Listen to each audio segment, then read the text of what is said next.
Xudo xolisa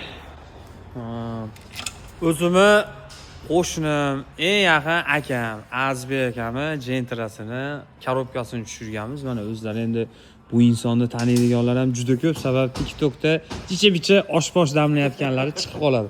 Mashinasini korobkasini tushirganmiz. Bosib o'tgani 100 ming bo'ldi hozir. 100 ming kilometrda mana birinchi marta Alish aka mana filtrni qaraydi.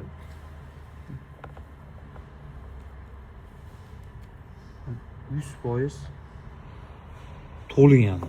Hozir polni yog'lari bilan birga alishtirib, xudo xolisa chiroyli qilib yurgizib beramiz. Mashinani olgan, haydagan, sotgan odam ham o'zimizni qo'shnimiz, begona emas. Mana korobkasini ichlari ham, holatlari ham go'zal holatda turibdi. Mana shu mashinamizga keladi.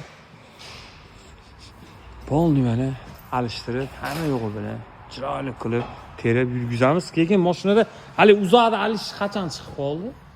Skors uzoqda alishi. Uzoqda almashishi. Olganimda ham shunaqa edi. Unchalik emas edi. Olganingizda necha ming yurgan edi? 83 ming. Qaranglar, mashina olinganda 83 ming kilometr yurgan, skors alishi sal uzoqroqda bo'lib qolgan. Xudo xolisa Allohga tavakkal, hozir filtrlar bilan alishtirsa yo'qolib ketadi degan niyat bor.